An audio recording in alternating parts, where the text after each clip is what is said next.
Welcome guys, talk through tarot में आप सभी का स्वागत है। फ्रेंड्स, आज इस रीडिंग में हम ये जानेंगे कि वो आपसे चाहते क्या हैं।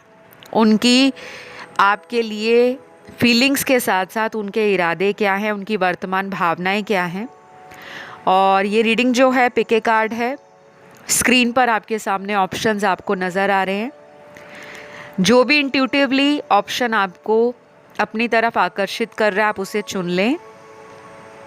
और डिस्क्रिप्शन में टाइम स्टैम्प्स को लगा दिया गया है। तो चलिए पहले ऑप्शन से शुरुआत करते हैं। तो ऑप्शन नंबर 1, वो आपसे चाहते क्या हैं। सबसे पहले तो मैं ये कहूँगी, जिन्होंने ऑप्शन 1 चुना है, आप लोगों को ना अगले कुछ दिनों में मेडिटेशन करने की बहुत ज़रूरत पड़ेगी। वो क्यों? क्योंकि आप पिछले कई दिनों से अपने रिश्ते को लेकर, अपनी लव लाइफ को लेकर परेशान हो। डीप ब्रीदिंग एक्सरसाइजेज आप करिए, आपको बहुत फ़र्क महसूस होगा। बहुत इजी एक्सरसाइज होती हैं। लंबी गहरी सांस को आपने अपने नाक के छिद्रों से अंदर खींचना होता है, नॉस्ट्रिल से, और मुंह के द्वारा अपने ओपन माउथ करके बाहर की तरफ सांस को छोड़ना होता है। तो ये आपको सिर्फ आधा मिनट लगता है या 1 मिनट की एक्सरसाइज है। सुबह और रात को कर सकते हो आप। इससे ना आपके दिमाग में जो कॉन्टिन्यूसली विचार चलते रहते हैं, कुछ ना कुछ सोचते रहते हो, नींद नहीं आती, तो इसको करने से ये होता है कि आपका माइंड शांत हो जाता है और मन में जो उथल पुथल मची है उसमें कुछ हद तक आप कंट्रोल पा लेते हो। तो चलिए, ये तो मैंने आपको थोड़े से टिप्स दिए हैं आपकी एंजाइटी को कम करने के लिए। ऑल राइट, अब करते हैं आपकी टैरो रीडिंग। तो सबसे पहले यहाँ पे जिस पर्सन के लिए रीडिंग देख रहे हो, ये इंसान अपनी एम्परर और एम्प्रेस वाली एनर्जी में है। अपने सेल्फ लव को इतना ज़्यादा इन्होंने पिछले कई दिनों से बढ़ा दिया है, जिसके कारण ये पर्सन को लग रहा है कि मैं आगे जाकर सॉरी क्यों मांगूं। क्योंकि एम्परर और द एम्प्रेस का जो कार्ड होता है, ये बहुत ही ब्यूटीफुल कार्ड होता है किसी भी टैरो रीडिंग में। ये इंसान की फेमिनिन और मैस्कुलिन एनर्जी दोनों को ही दिखाता है कि जहाँ पर इंसान को लगता है कि उसके पास सब कुछ है। फिज़िकल ब्यूटी है, फाइनेंशियल सिक्योरिटी है, इंटेलिजेंस है, नॉलेज है, विजडम है, पावर है, अथॉरिटी है, मैच्योरिटी है। लेकिन अंदर से ये पर्सन इमोशनल है और ये अभी क्या चाह रहे हैं आपसे, ये व्यक्ति ये चाह रहे हैं कि आप आगे बढ़कर इनकी लाइफ में अपने कुछ मन की बातें या दिल के ख्याल जो भी हैं इनके साथ शेयर करो। ये थोड़ा सा हेजिटेट कर रहे हैं। वैसे एम्परर और एम्प्रेस जो होते हैं वो पावर के कारण समाज में जो स्टेटस है या जो उनकी सोशल इमेज है उस पे आँच ना आ जाए, इसलिए वो बैठकर ही अपनी ज़िंदगी को एंजॉय करना पसंद करते हैं। क्योंकि इनको ऑर्डर देना, कंट्रोल करना, डायरेक्शन देना अच्छा लगता है। जब कोई इनका हुक्म ना माने, राजा या रानी का, तो आपको पता है कि वो नाराज़ हो जाते हैं। तो जिनके लिए आपने अपने मन को इतना ज़्यादा कंट्रोल कर रखा है, और कई बार आप इस पर्सन के लिए उपाय भी करते हो, रेमेडीज़ करते हो कि हमारा रिलेशन ठीक हो जाए और ये रिश्ता शादी तक पहुँचे, क्योंकि आपका इरादा तो इनसे शादी का है। लेकिन जिसके लिए रीडिंग देख रहे हो ना, ये पर्सन कंफ्यूज है। या तो इनकी लाइफ में चॉइसेस हैं, 2 या 2 से ज़्यादा लोग इनकी ज़िंदगी में हो सकते हैं, जहाँ पर इनको समझ नहीं आ रहा कि मुझे किस इंसान से इस रिश्ते में आगे बढ़ना चाहिए। और अगर ये ऑलरेडी मैरिड है, क्योंकि इनकी एनर्जी में इनका एज थोड़ा ज़्यादा दिख रहा है मुझे, या मैच्योरिटी लेवल कुछ लोगों के पार्टनर का ज़्यादा है। हो सकता है ये ऑलरेडी मैरिड हों या किसी डिवोर्स की प्रोसेस से गुजर रहे हों जो इन्होंने आपको बताया ना हो। क्योंकि ये रीडिंग बहुत सारे व्यूअर्स देखते हैं तो एक ही सिचुएशन सारे देखने वालों से कभी भी रेजोनेट नहीं करती। तभी आपको बोला जाता है कि अगर आपने अपनी लाइफ के बारे में कुछ जानना है, स्पेसिफिक आंसर्स जानने हैं, एक्यूरेट प्रेडिक्शंस जाननी है, तो आपको अपनी पर्सनल टैरो रीडिंग लेनी पड़ती है, जिसमें आपकी पास्ट, प्रेजेंट और फ्यूचर की एनर्जी के साथ साथ आपको रेमेडीज़ भी दिए जाते हैं, गाइडेंस भी दी जाती है और सोल्यूशन भी दिया जाता है। तो ये आपसे क्या चाहते हैं, ये पर्सन इस कनेक्शन को दोबारा रिकिंडल करना चाहता है। इस पर्सन के बर्थ चार्ट में एरीज, लियो, सैजिटेरियस जो कि फायर एलिमेंट की राशियां हैं, काफ़ी स्ट्रॉन्ग हैं। पैशन बहुत फील कर रहे हैं आपके लिए, लेकिन कंट्रोल कर रहे हैं। तो मेष, सिंह, धनु राशि अगर आपके पार्टनर की है, चाहे नाम राशि है उनकी, चाहे उनका सन साइन है, मून साइन है, राइजिंग है, तब और ज़्यादा ये रीडिंग रेजोनेट करेगी। फिर यहाँ पर जो वाटर एलिमेंट है उसमें स्कॉर्पियो और पाइसीज, वृश्चिक और मीन राशि स्ट्रॉन्ग है। देन यहाँ पर एयर एलिमेंट में लिब्रा और लास्ट अर्थ एलिमेंट में टॉरस और वर्गो। तो तुला राशि और अर्थ एलिमेंट में वृषभ और मकर राशि बहुत ज़्यादा स्ट्रॉन्ग है। माफ़ कीजिएगा, कन्या राशि। मकर राशि तो कैप्रिकॉन होती है, कैप्रिकॉन वालों की एनर्जी बहुत कम है। तो इनका जो इरादा है वो अपनी गलतियों को पीछे छोड़ देना, और ये चाहते हैं कि जब भी ये वापस आए आप पुरानी बातों को लेकर इनसे कुछ पूछे ना, क्योंकि ये चाहते हैं कि ये अब जब नई शुरुआत ही करेंगे तो क्यों बेकार की पुरानी बातों को बीच में लाया जाए, क्योंकि इनको पता है इन्होंने गलतियां की हैं। और मुझे ये भी लग रहा है कि आप इस पर्सन की लाइफ में खुद मैनिफेस्ट कर रहे हो कि ये आपके प्रपोजल को एक्सेप्ट कर लें, क्योंकि यहाँ पे मुझे स्ट्रॉन्ग मैरिज और कमिटमेंट के कार्ड हैं। आप इनको ना अपने हस्बैंड या वाइफ की तरह ही मानते हो, चाहे आप दोनों की शादी भी नहीं हुई, लेकिन आप दोनों का रिश्ता जो है आपकी तरफ से स्पेशली आपने इनको अपना हस्बैंड या वाइफ ही माना हुआ है। आपने इनके लिए बहुत कुछ किया होगा, बहुत कुछ। जब भी आपको फ़ोन करते होंगे, मैसेज करते होंगे, आप हमेशा इनके लिए अपने बाकी सारे काम धाम को छोड़कर इनको इम्पोर्टेंस देते आए हो। और इनका इरादा क्या है कि ऐसा इंसान मुझे ज़िंदगी में, अगर वो अंधेरे में भी दीपक लेकर या मोमबत्ती लेकर ढूंढने जाएंगे ना, तो ऐसा इंसान उनको मिलेगा नहीं, क्योंकि ये पर्सन ने आपको थर्ड पार्टी में डाला है। और ये ज़रूरी भी था आप दोनों की अवेकनिंग के लिए। आपकी सोल अवेकनिंग हो रही है इस रिलेशन से, और कुछ लोगों का ये स्ट्रॉन्ग कार्मिक रिलेशन है जिसमें कुछ चीज़ें आपको अभी भी वेट करने के लिए नज़र आएंगी।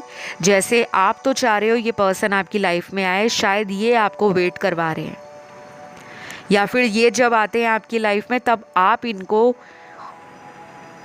माफ़ कर देते हो, और कुछ ही दिनों के बाद इस पर्सन का वही एटीट्यूड बन जाता है पहले जैसा ही। नॉन कमिटल एनर्जी है, बहुत इमैच्योर या चाइल्डिश बिहेव करते हैं, और आपसे बड़ी बड़ी बातें करते हैं, प्रॉमिस बड़े बड़े करते हैं, लेकिन किसी भी बात पर कुछ करके नहीं दिखाते। तो अब आप चाह रहे हो कि इस पर्सन का माइंड क्लियर होना चाहिए और हम अपनी इस रिलेशन को एक नए सिरे से शुरू करेंगे। तो वो एक क्लीन स्लेट पर शुरू करेंगे, एक नई किताब लिखेंगे जिसमें कोई पुरानी एनर्जी नहीं होगी, ना पुराने लोग, ना पुरानी लड़ाई, ना पुराने झगड़े, ना पुरानी बातें, ना पुराना शक, क्योंकि इन्होंने ट्रस्ट भी आपका तोड़ा है। तो ये सब मुझे नज़र आ रहा है आप लोगों के ऑप्शन में। ऑप्शन नंबर 1 आपके लिए, नंबर 9 बहुत सिग्निफिकेंट होगा अगले 9 घंटे, 90 घंटे या आने वाले 9 दिन। तो इस रीडिंग को मैं यहीं पे ख़त्म करूँगी। आई होप यू गाइज ये रीडिंग आपको पसंद आई हो। अच्छी लगे तो लाइक, शेयर और सब्सक्राइब ज़रूर करें। कमेंट करके रीडिंग को क्लेम भी करें। आइए मैं बढ़ूँगी आज के दूसरे ऑप्शन की तरफ। तो सबसे पहले तो यहाँ ऑप्शन नंबर 2 आपके पर्सन के इरादे आपके लिए क्या हैं, वो क्या चाहते हैं आपसे। सबसे पहला तो यहाँ मुझे चैनल्ड मैसेज मिला है, मुझे तुम्हारी हर बात याद आती है जब तुम कहा करती थी चाहे जो भी हो जाए मैं कभी भी तुम्हारा साथ नहीं छोड़ूंगी, लेकिन अब क्या हुआ। तो गाइज़ आप मेल हो फीमेल हो, आपको एनर्जीज़ पे फोकस करना है। क्योंकि मैं एक फ़ीमेल हूँ तो मुझे जो चैनल्ड होता है वो मैं उसी तरह से बताती हूँ, ठीक है। आपके पर्सन को ऐसा लग रहा है कि इन्होंने आपको जो सोचा था कि दुनिया में कुछ भी हो जाए आप कभी इनका साथ नहीं छोड़ोगे, और आपने छोड़ा भी नहीं है, बट डिस्टेंस बना लिया है, हेल्दी बाउंड्रीज बना ली हैं। अपनी लिमिट्स को आपने इस पर्सन के आगे दिखा दिया है कि मैं भी स्ट्रांग हूँ, मैं भी कमज़ोर नहीं। और ये जो ऑप्शन आपने चुना है ना, ऑप्शन 2, आपके ये पर्सन ना बहुत ज़्यादा कंफ्यूज्ड माइंड में रहते हैं। इनको सच्चे प्यार और झूठे प्यार में डिफरेंस नज़र नहीं आता। ये पर्सन ऐसा है कि हर चीज़ ट्राई करना चाहते हैं, कोई नया रिलेशन मिल जाए उसमें भी ट्राई करते हैं। तो ये जो है पर्सन, इनको कैजुअल एनर्जी से बाहर आना पड़ेगा। अगर वो इस रिलेशन को ठीक करना चाहते हैं ना, तो इस पर्सन को कुछ स्ट्रॉन्ग अवेकनिंग से गुजरना पड़ेगा, ट्रांसफॉर्मेशन से, जिसके लिए मुझे लगता है ये अभी रेडी नहीं है। तभी इन्होंने ये चैनल्ड मैसेज दिया है कि आप इस पर्सन का साथ दो, चाहे वो जैसे भी हैं, अच्छे हैं, बुरे हैं, कैजुअल डेटिंग करते हैं और लोगों के साथ भी फ्लर्ट करते हैं, आपको थर्ड पार्टी में डालते हैं। मुझे ना थोड़ा सा टॉक्सिक और नार्सिस्टिक वाइब इनकी तरफ से फील हो रही है। सॉरी टू से, बट आई हैव टू से व्हाट इज़ कमिंग थ्रू। जो कुछ भी निकल के आ रहा है मुझे तो वही बताना है। इस पर्सन के ना बर्थ चार्ट में, हॉरोस्कोप में एयर एलिमेंट और वाटर एलिमेंट बहुत ज़्यादा होगा। एयर एलिमेंट के zodiac Libra, Aquarius, Gemini. Water element में पाइसिस एंड स्कॉर्पियो, मीन और वृश्चिक। तो तुला, कुंभ और मिथुन राशि इनकी बर्थ चार्ट में कहीं ना कहीं इस पर्सन के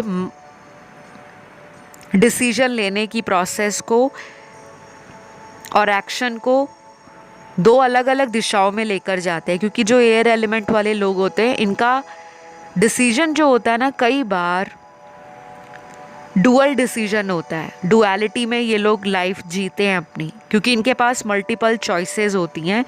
और अगर चॉइसेस ना भी हों तो ये पर्सन के दिल और दिमाग का जो द्वंद्व है, जो एक टसल है, दिल की सुनूं दिमाग की सुनूं, वो निरंतर चलती रहती है। तो ये पर्सन का इरादा आपकी तरफ क्या है? ये चाहते हैं कि जैसा भी रिलेशन चल रहा है ना, आप इन्हें अलाउ करो। मतलब आप इनको बहुत ज़्यादा पूछो मत, बहुत ज़्यादा इनके ऊपर कंट्रोल ना करो, बहुत ज़्यादा इस पे नज़र ना रखो। ये जो कर रहे हैं लाइफ में इन्हें करने दो और आप भी इनके कांटेक्ट में रहो। ये पर्सन ये चाह रहे हैं। 60% लोगों के पार्टनर यही चाह रहे हैं। अभी की एनर्जीज़ जो इनकी कार्ड में निकली हैं वो बहुत ज़्यादा पॉजिटिव नहीं है। इनको चेंज होने की ज़रूरत है। या तो इनकी लाइफ से कोई थर्ड पार्टी अभी भी है जिसका जाना बहुत ज़रूरी है, क्योंकि वो थर्ड पार्टी इनको ब्रेन वॉश करती है या करता है। चाहे वो फ्रेंड्स हैं, चाहे वो लव अफेयर है कोई, चाहे इनके हस्बैंड वाइफ हैं, या कोई ऐसा इंसान है जो इनका सामने तो बड़ा सगा बनता है, या कह लो कि बहुत मीठा बनता है कि मैं तुम्हारा बेस्ट फ्रेंड हूँ, मैं तुम्हारा वेल विशर हूँ, लेकिन पीठ के पीछे वही लोग इस पर्सन के ऊपर हंसते हैं। मुझे इस पर्सन का ना ऐसा लग रहा है दिमाग कि ये लोगों की बातों में बहुत जल्दी आते हैं। वैसे ये करियर में चाहे बहुत इंटेलिजेंट हों, प्रोफेशन में बड़े अच्छे नए नए क्रिएटिव आइडियाज़ लगाते हों, बिज़नेस अच्छा करते हों, जॉब अच्छी करते हों, या पढ़ाई में अच्छे हों या नहीं भी हों, तो इनका awareness, general knowledge up to date है। बट जहाँ पर रिश्तों की बात आती है वहाँ पर इनकी टाइम टाइम फेस है। तो अगला चैनल मैसेज यहाँ जो मुझे मिला है आपके पर्सन का, मैंने आज तुम्हें बहुत मिस किया, क्या तुम भी मुझे याद करती हो? अगर करती हो तो प्लीज़ मुझे कॉल कर लो, आई एम वेटिंग। तो ये स्पेशली उन लोगों के लिए मैसेज निकला है जिनके पार्टनर ने आपको आज मिस किया है। आपकी फ़ोटो देखकर किया, आपके फ़ोन को देखकर किया, आपके मोबाइल नंबर को देखकर किया, या आपके सोशल मीडिया को देखकर किया, बट इनको आपकी आज याद आई ही आई है और ये चाह रहे हैं कि आप इन्हें कॉल कर लो। क्योंकि मैंने बताया ना, ये पर्सन ऐसा है जो अपनी तरफ से पहल नहीं करना चाहते, लेकिन आपकी तरफ से बहुत ज़्यादा उम्मीदें लगाकर बैठे हैं कि आपका कॉल और मैसेज इन्हें आएगा। तो जिनको लगता है कि हमें इन्हें कॉल करना चाहिए क्योंकि हमें कुछ साइंस मिल रहे हैं, इंडिकेशंस मिल रहे हैं, तो आप इन्हें कॉल करें। लेकिन अगर आपका ऑलरेडी इस पर्सन ने कई बार दिल तोड़ा है, कई बार डिसरिस्पेक्टफुल वर्ड्स बोले हैं, लोगों से आपको कंपैरिजन में रखा है, या हमेशा आप ही में गलतियां निकाली हैं, तो कुछ दिन रुक जाओ, क्योंकि इन्हीं की तरफ से कम्युनिकेशन आपको मिलेगा। मैसेज आ जाए, कॉल आ जाए, ईमेल आ जाए, कुछ भी आ जाए, बट आएगा ज़रूर। या किसी दोस्त से इनके पता लगेगा कि वो तुम्हें चेक कर रहे थे, वो तुम्हारे बारे में पता कर रहे थे। जो भी सिनेरियो या सिचुएशन आपसे रेजोनेट करे गाइस, आप उसे ही रखिएगा। फिर यहाँ पे जो अगला चैनल्ड मैसेज है, मुझे और लोगों से भी बात करना अच्छा लगता है, लेकिन तुम्हें लगता है कि मैं तुम्हारा गुनहगार हूँ, प्लीज़ मुझे माफ़ कर दो, आई एम सॉरी। तो ये कोई ऐसा इंसान है जिसको अपने ऑप्शंस को ओपन रखना पसंद है। मैंने आपको रीडिंग के शुरू में बता दिया था, यहाँ पे 60% लोग किसी ऐसे पर्सन से डील कर रहे हैं, या तो उनका प्रोफेशन ऐसा है, कोई ऐसा करियर उन्होंने चुना है जहाँ पर अगर वो मेल हैं तो आसपास फीमेल बहुत हैं, या उनका ऑरा ऐसा है कि उन्हें अटेंशन लोगों की बहुत मिलती है।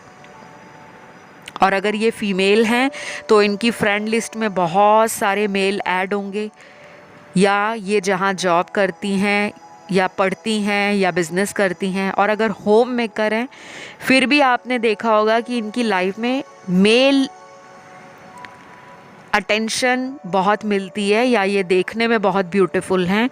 तो आपको ना इनसिक्योरिटी आती है कि अगर इतने लोग इनकी लाइफ में हैं तो ये मेरे साथ कहीं टाइम पास तो नहीं कर रहे। और ऑलरेडी इसी बात पर कई बार लड़ाई भी हुई होगी कि आपको लगता होगा कि ये आपको चीट कर रहे हैं।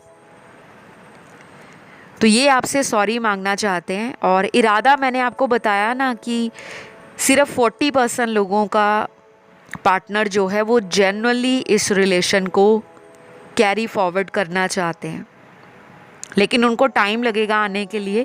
चाहे तो अगला 1 हफ़्ता लग सकता है, या फिर आने वाले 7 हफ्ते लग सकते हैं, 1 वीक टिल 7 वीक्स। और नंबर 7 आप लोगों के लिए सिग्निफिकेंट हो सकता है।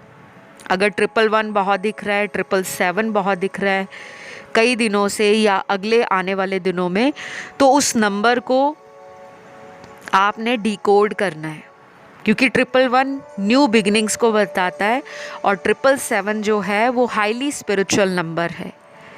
ये अबंडेंस को, स्पिरिचुअलिटी को, आपकी इंट्यूशन पावर को और कुछ चीज़ों को लेट गो करने को भी 777 कहता है। अब वो क्या है, इंसान को लेट गो करना है या नेगेटिविटी को लेट गो करना है या डिवाइन के आगे सरेंडर करना है, वो सबके लिए अलग तरह से रेजोनेट होगा। तो अभी के लिए गाइस इतना ही। आई होप ये रीडिंग आपको पसंद आई हो, और प्लीज़ प्लीज़ प्लीज़ चैनल को सपोर्ट करें, लाइक शेयर सब्सक्राइब करें। तो आइए अब बढ़ेंगे आज के तीसरे ऑप्शन की तरफ। ऑप्शन थर्ड, उनके इरादे आपके लिए क्या हैं, वो क्या चाहते हैं आपसे। सबसे पहले तो यहाँ चैनल्ड मैसेज मुझे मिले हैं आपके पार्टनर के। तो पहला ही मैसेज आपके पर्सन कह रहे हैं, मैंने तुम्हें आज बहुत याद किया। तो ये जो मैसेज है इनका कि इन्होंने आपको आज बहुत याद किया है।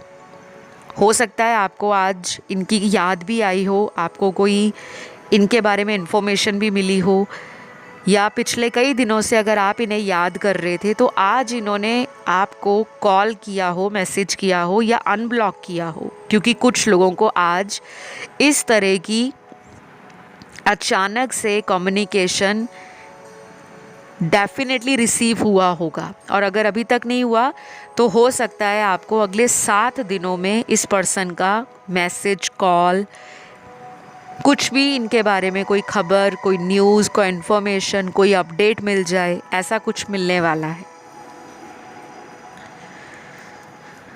दूसरा चैनल्ड मैसेज है यहाँ पर आपके पर्सन का, तुम मुझे ऑनलाइन चेक करती हो, आई नो, मैं भी कई दिनों से तुम्हें ऑनलाइन स्टॉक कर रहा हूँ।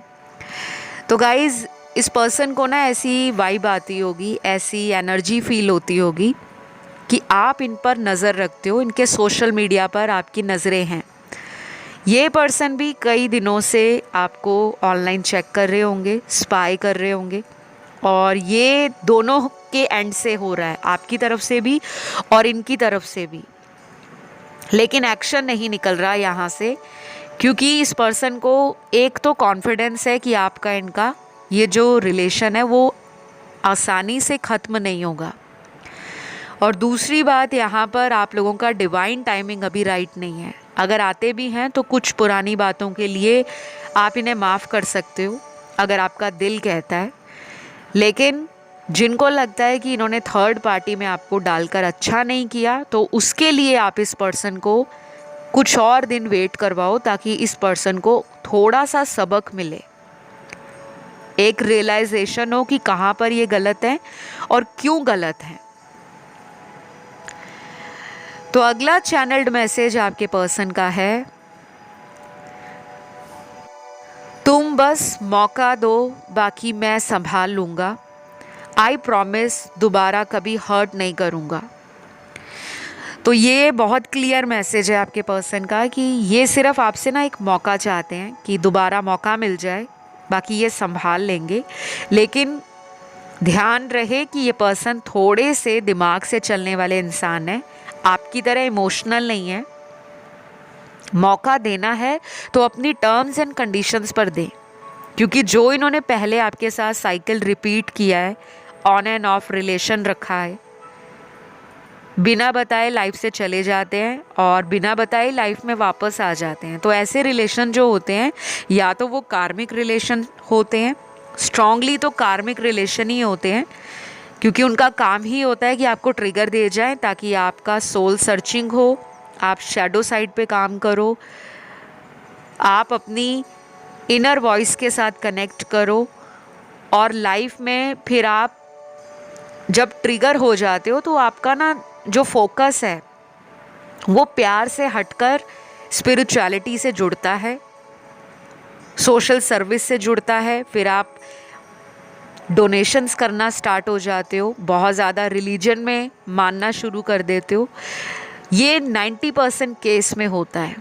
लेकिन कुछ लोग ऐसे भी होते हैं जो भगवान को ब्लेम करते हैं कि आपने मेरे रिश्ते के लिए क्या किया है, मेरा ब्रेकअप हो गया, मेरा डिवोर्स हो गया, मैंने क्या बिगाड़ा था। तो कभी भी भगवान को दोष मत दें, ये हमारे ही पेंडिंग कर्मास हैं जो हम पिछले जन्मों से करे आ रहे हैं, और उसकी सज़ा हमें अब इस जन्म में भोगनी है या उन कर्मास को रिजॉल्व करना है। मैं सज़ा इसलिए कह रही हूँ बिकॉज अगर ये अच्छे कर्म हो तो हमारी शादी उन्हीं से हो जाती है जिन्हें हम प्यार करते हैं। कर्म अच्छे पिछले जन्म में ना किए हों तब हमें बहुत चुनौतियों को पार करना पड़ता है, कठिनाइयों से गुजरना पड़ता है, क्या क्या नहीं सुनना पड़ता। और कभी कभी तो ऐसा भी होता है कि हम इतना कुछ करते हैं अपने लव रिलेशन के लिए, लेकिन अचानक वो पर्सन हमें छोड़ देते हैं। क्यों? क्योंकि हमारे पास्ट लाइफ कर्मास एक मेजर रीज़न या रोल प्ले करते हैं। तो इस पर्सन के नाम के लेटर्स भी मुझे नज़र आ रहे हैं जिनका अगले कुछ दिनों में आपकी तरफ एक्शन आ सकता है। आपके लिए ना अगले 4 दिन, 8 दिन, 12 दिन, 15 दिन और 19 दिन इम्पॉर्टेंट होंगे। ये जो मैंने आपको नंबर बताए हैं 4, 8, 12, 15 और 19, ये आपके पर्सन का बर्थ डेट भी हो सकता है और ये इस पर्सन के लिए लकी नंबर भी हो सकते हैं। अब इस पर्सन का जो मुझे इनिशियल दिख रहा है, अल्फ़ाबेट नाम का पहला लेटर, सबसे पहले यू है, V, O, J, L, R, S, K, T, G, X, F और लास्ट है एच। ये कुछ गिने चुने ही उनके नाम के पहले लेटर निकले हैं। और गाइस, कुछ लोगों के पार्टनर ना आपको भगवान से मांग रहे हैं। उनका जो इरादा है आपके लिए ऐसा है कि वो बता नहीं सकते कि वो आपके लिए शायद आज तक कभी किसी भगवान के आगे झुके भी हैं कि मुझे ये चाहिए। जैसे कुछ लोग होते हैं वो रिलीजियस नहीं होते, भगवान को बहुत ज़्यादा आस्था नहीं रखते, मानते नहीं हैं, लेकिन दुनियावी चीज़ों में उनका बहुत ज़्यादा रुझान होता है। ऐसा नहीं है कि आपके पर्सन बहुत ही ज़्यादा सेल्फिश है, इनका एक सॉफ्ट साइड भी है जो ये छुपा कर रखते हैं। ये पिछले कई दिनों से ना बहुत ज़्यादा डोनेशन और चैरिटी में अचानक इन्वॉल्व हो गए होंगे, बहुत ज़्यादा कर रहे होंगे। गरीबों को दान देना, जानवरों की सेवा करना या लोगों को हेल्प करना, नीडी की, पुअर की, किसी की भी, इनका कहीं ना कहीं से ये जो रुझान अचानक बढ़ा है वो आपके साथ कांटेक्ट में आने के बाद बढ़ा है, या आपसे जब ये सेपरेट हो गए हैं, सेपरेशन में बढ़ा है। क्योंकि आपका स्पिरिचुअल ऑरा इस पर्सन को पॉजिटिव बनाने की कोशिश कर रहा है। जब हम किसी के साथ कांटेक्ट में आते हैं ना गाइस, तो हमारे प्लैनेट्स जो होते हैं, हमारे स्टार्स, हमारे नक्षत्रास, वो हमारे पार्टनर के प्लैनेट्स, उनके स्टार्स, उनके नक्षत्रास के साथ डेफिनेटली सिंक करते हैं। और अगर दोनों की कुंडली में ये ग्रह स्ट्रॉन्ग हैं तो हमारी अच्छी से लाइफ निकल जाती है। लेकिन जब कुछ चैलेंजिंग दशाएं आती हैं इन ग्रहों की, क्योंकि ये जो ग्रह हैं वो स्टेशनरी नहीं है, ये हमेशा घूम रहे हैं ब्रह्मांड में, ये हमेशा ट्रांजिट में रहते हैं। तो अगर हमारे और उनके प्लैनेट्स जो हैं आपस में क्लैश कर रहे हैं या अच्छी ग्रह दृष्टि नहीं है एक दूसरे के प्लैनेट के ऊपर, तो हमारा ब्रेकअप आ जाता है, सेपरेशन आ जाता है। और कई बार वो ग्रह जब दोबारा गोचर में आते हैं तो हम फिर से रीयूनाइट होते हैं। अभी बहुत सारे लोगों का जो रीयूनियन है, मैं एक नया वीडियो लेकर आऊँगी, उसमें अपडेट करूँगी कि कब चांस बन रहा है। जिन लोगों का ब्रेकअप है, जिन लोगों का नो कांटेक्ट है, जिन लोगों में डिवोर्स तक की नौबत आ गई है, लेकिन वो नहीं चाहते डिवोर्स लेना, अभी मैं एक वीडियो बहुत जल्द लाऊंगी चैनल पर। जिन्होंने अभी तक चैनल सब्सक्राइब नहीं किया, पहले तो सब्सक्राइब कर लो, नोटिफिकेशन बेल भी दबा लो, क्योंकि वो दबा नहीं होगा तो आपको नोटिफिकेशन नहीं आएगा। नोटिफिकेशन तभी मिलता है जब उस आइकन को आप ऑन करके रखते हो। तो मुझे ये नज़र आ रहा है कि बाकी के 40% आपके जो पार्टनर हैं उनका इरादा यही है कि वो आपके साथ रहें, अपनी गलतियों को समझ रहे हैं और भगवान से भी माफ़ी मांग रहे हैं, क्योंकि शायद कोई ऐसा लाइफ का फेज़ उन्होंने देख लिया है आपके बिना जो उनके लिए बहुत मुश्किल रहा है। किसी की बातों में आकर अपने प्यार को छोड़ देना, बाद में पछताना, वो कुछ हुआ है आपके पार्टनर के साथ। लेकिन सिर्फ 40% लोगों के पार्टनर का ही ये सिनेरियो नज़र आ रहा है। बाकी 60% लोगों का पार्टनर अपनी तरफ से एफर्ट नहीं लगाएगा या लगाएगी। तो आई होप यू गाइस ये रीडिंग आपको अच्छी लगी हो। पसंद आए तो प्लीज़ लाइक, शेयर और सब्सक्राइब ज़रूर करें। कमेंट करके रीडिंग को क्लेम भी करें। आइए अब बढ़ते हैं आज के लास्ट ऑप्शन की तरफ, जो है ऑप्शन नंबर 4। वो आपसे चाहते क्या हैं, उनका इरादा क्या है। आपने थंबनेल देख लिया होगा, टाइटल देख लिया होगा और बहुत सारे व्यूअर्स के मन में ऑलरेडी इस सवाल का जवाब है। क्यों मैंने ऐसा कहा? बिकॉज आप में से 80% लोग इंट्यूटिव हैं। अब यहाँ पर इंटरेस्टिंग एनर्जीज क्या निकल रही हैं इस ऑप्शन में ना, वो 2 तरह के लोग आ रहे हैं। 2 ग्रुप में अगर मैं डिवाइड करूं, एक ग्रुप तो वो है जो इस पर्सन के साथ लाइफ में आगे बढ़ना चाह रहे हैं, इन्हीं के साथ फ्यूचर सोच रहे हैं, इन्हीं के साथ शादी, इन्हीं के साथ हैप्पी फैमिली, इन्हीं के साथ हनीमून, इन्हीं के साथ अपने किड्स, चिल्ड्रन, अपनी फ्यूचर लाइफ। और इसी ऑप्शन में वो लोग हैं जो इस पर्सन को मौका नहीं देना चाहते, बिकॉज आप इस पर्सन से मूव ऑन कर रहे हो, या आप अपनी लाइफ में अभी किसी भी रिलेशन में नहीं जाना चाहते। आप फोकस कर रहे हो अपने फाइनेंसेस पर, अपनी ग्रोथ पर,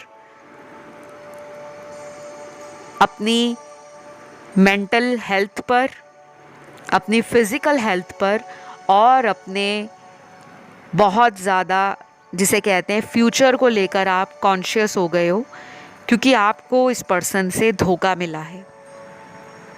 तो जो भी ग्रुप में आप आते हो, 2 ग्रुप मैंने बताए हैं, आप उसी के हिसाब से इस रीडिंग को रिलेट करिएगा।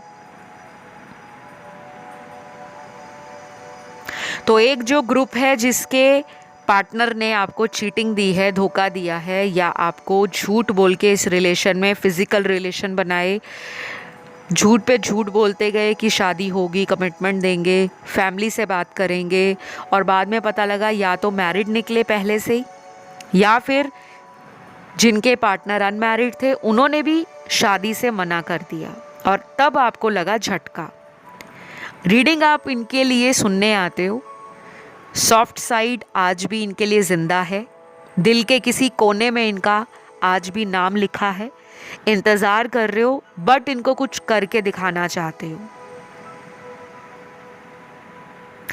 और दूसरा ग्रुप ऑप्शन 4, आप ऐसे पर्सन हो जो इस पर्सन के आगे जाकर माफ़ी भी मांग लोगे, मना भी लोगे, लेकिन आपको कमिटमेंट चाहिए। और इनका इरादा क्या है? अभी ये कमिटमेंट नहीं देने वाले, चाहे आप इनके लिए किसी भी तरह से इनको मनाने की कोशिश करो, इनको जितना मर्ज़ी आप लॉयल्टी शो कर दो, जितना मर्ज़ी प्यार शो कर दो, केयर शो कर दो, इनके लिए कुछ भी करो, ये पर्सन ऐसा है कि बहुत ज़्यादा डिले हर काम में, स्पेशली पर्सनल लाइफ के काम में, इनकी तरफ से वो डिले होता ही होता है। आपसे पहले भी जो इनके रिश्ते रहे हैं उनमें कभी भी ये डिसाइड नहीं कर पाए कि इन्होंने फ्यूचर में उन्हीं के साथ शादी करनी है, क्योंकि ये पर्सन फैमिली को साइड करके अपने रिलेशन को कभी भी प्रायोरिटी नहीं देते। तो इनका इरादा आपसे शादी का नज़र नहीं आ रहा। To be very straight and honest, मेरी रीडिंग थोड़ी शार्प एंड ब्लंट है but straight to the point है। अगर आपको लगता है कि नहीं नहीं मैम ये चेंज हो जाएंगे, आप खुद ही देख लीजिए आपका ये रिश्ता कितने सालों से है, कितने महीनों से है। ये पर्सन हमेशा कमिटमेंट के नाम पर भाग जाते हैं। तो इनका जो इरादा मुझे आपके साथ नज़र आ रहा है वो ऐसा है कि ये वापस आएंगे तो सेक्सुअल रिलेशन बनेंगे, मस्ती मजाक होगा, इन्जॉयमेंट होगा, प्लेजर होगा, जॉयफुल टाइम इन्जॉय करना चाहते हैं, मेमोरीज बनाना चाहते हैं, बट किसी बंधन में बंधना नहीं चाहते। इनके नाम के कुछ लेटर्स भी मुझे नज़र आ रहे हैं। और अगर आपको लगता है कि ये रीडिंग आपसे रेजोनेट नहीं कर रही तो आप कोई अदर ऑप्शन सुन सकते हो, क्योंकि ये तो स्ट्रॉन्ग उन लोगों का ऑप्शन है जिसमें 2 ग्रुप ऑलरेडी डिवाइडेड हैं। एक तो वो लोग हैं जो खुद ही इस पर्सन से मूव ऑन कर रहे हैं क्योंकि बार बार आपने धोखा देख लिया है, बार बार आपने दर्द सह लिया है, कई बार इनका इंतज़ार किया है और रंगे हाथों इनको पकड़ा भी होगा इनकी किसी गलती के लिए। और दूसरा ग्रुप वो है जो इन्हीं को मैनिफेस्ट कर रहे हैं और वेट कर रहे हैं। डिवाइन पे बहुत फेथ एंड ट्रस्ट है आपका कि एक ना एक दिन तो ये हमारे होंगे ही होंगे। डोंट वरी, ये टेम्परेरी एनर्जीज हैं क्योंकि हम करंट एनर्जी पे रीडिंग कर रहे हैं। ये कोई पत्थर पे लिखी गई लकीर नहीं है। आपके पर्सन चेंज भी हो सकते हैं। आप आने वाले वीडियोस में जब इनकी एनर्जीज़ का अपडेट देखोगे, सुनोगे, शायद आपको पॉजिटिव आंसर मिले। लेकिन अभी का जो करंट स्टेट ऑफ माइंड है एंड इनकी लाइफ का सिचुएशन है वो ये है फ़न करने का, एंजॉय करने का, एडवेंचर करने का, नए लोगों से मिलना, या पुराने लोग भी हैं तो काफ़ी ज़्यादा फ्रेंड्स हैं जिनके साथ इनको बहुत ज़्यादा टाइम बिताना अच्छा लगता है। और अगर मेल हैं तो फीमेल फ्रेंड्स काफ़ी होंगी, और फीमेल हैं तो मेल अटेंशन बहुत मिलता होगा। तो फिलहाल इनके नाम का जो पहला लेटर है, letter L, A, R, W, C, J, Q, O, P, F, I, X, H, Y, Z और लास्ट है लेटर B। तो ये कुछ गिने चुने इनके नाम के इनिशियल्स निकले हैं। अब इनकी राशियां यहाँ पर जो निकल कर आई हैं, यहाँ पर सबसे ज़्यादा जो राशियाँ हैं इनके बर्थ चार्ट में वो एयर एलिमेंट की राशियाँ हैं, एक्वेरियस, लिब्रा और जेमिनी, तुला, कुंभ और मिथुन, जिसमें से लिब्रा बहुत स्ट्रॉन्ग है। और अर्थ एलिमेंट की राशियाँ हैं जिसमें टॉरस और कैप्रिकॉन स्ट्रॉन्ग है, वृषभ और मकर राशि। फायर एलिमेंट में एक ही साइन बहुत स्ट्रॉन्ग है, सैजिटेरियस का, धनु राशि का। और वाटर एलिमेंट में तीनों साइन है, कैंसर, पाइसिस और स्कॉर्पियो, कर्क, वृश्चिक और मीन राशि। कुछ लोगों के लिए ये पर्सन आपके साथ किसी तरह का नई शुरुआत करने का ड्रीम देख रहे हैं, लेकिन वो सब कुछ दिमाग में ही चल रहा है, सबकॉन्शियस ब्रेन में है। अट्रैक्ट कर रहे हैं आपको, या तो आपकी फ़ोटो को देखकर मैनिफेस्ट करते हैं या फिर नाइट टाइम में आपका ऑनलाइन सोशल मीडिया स्पाई करते हैं, चेक करते हैं आपको। कुछ लोगों के पार्टनर मुझे लगता है किसी एडिक्शन का भी शिकार हो सकते हैं, किसी तरह की लत लगी हो सकती है। जैसे कुछ लोगों को बहुत ज़्यादा मोबाइल की लत लग जाती है कि वो हर जगह पे मोबाइल साथ ही लेकर जाते हैं और बहुत ऑनलाइन रहते हैं। आप में से कुछ लोगों के पार्टनर ऐसे दिख रहे हैं मुझे। और कुछ लोगों के पार्टनर को बहुत ज़्यादा स्मोक करने की, सिगरेट पीने की, हुक्का पीने की अगर है कोई लत लगी हुई है, एडिक्शन है, तो ये पिछले 4 से 7 दिनों में या एक हफ़्ता लगा सकते हो आप, बिकॉज 7 डेज़ का एक वीक होता है, ये बहुत ज़्यादा इन सब चीज़ों में एक्टिवली इन्वॉल्व हैं। और अगर लिकर लेते हैं, अल्कोहलिक हैं, शराब पीते हैं, तो वो भी ये कुछ ज़्यादा ही कर रहे हैं। हो सकता है इस पर्सन का थ्रॉट चक्रा इस time right now current situation में डिस्टर्ब्ड है, अनबैलेंस्ड है। और थ्रॉट चक्रा अनबैलेंस्ड होता है तो इंसान अपना ट्रुथ नहीं बता पाता, अपनी सच्चाई सामने वाले तक नहीं कह पाता। जब इंसान बहुत ज़्यादा झूठ बोलते हैं, चालाकियाँ करते हैं, अपने शब्दों को गालियों में बोल डालते हैं या किसी को बार बार डिसरिस्पेक्ट करना, तभी भी थ्रॉट चक्रा डिस्टर्ब्ड हो जाता है। और अगर आप बहुत जंक खाते हो, बहुत फास्ट फूड खाते हो, बहुत ज़्यादा ओवर ईटिंग करते हो, तभी भी थ्रॉट चक्रा डिसबैलेंस होता है। बाकी और भी इसके कई अलग तरह के फैक्टर्स होते हैं जो मैं यहाँ पर अभी नहीं बता रही, बिकॉज वीडियो लंबा हो जाएगा। आप चाहे तो इंटरनेट सर्च कर सकते हैं कि थ्रॉट चक्रा डिसबैलेंस कब होता है, इनएक्टिव कब होता है। तो जो मुझे नज़र आया गाइज, मैंने आपको वो बताया। आपके लिए नंबर 4 और 7 इम्पॉर्टेंट होगा। तो आज के लिए इतना ही। आई होप ये रीडिंग आपको अच्छी लगी हो। पसंद आए तो लाइक, शेयर एंड सब्सक्राइब ज़रूर करें। कमेंट करके रीडिंग को क्लेम करें। मैं बहुत जल्द अगले वीडियो के साथ मिलती हूँ। Love you all guys, bye bye.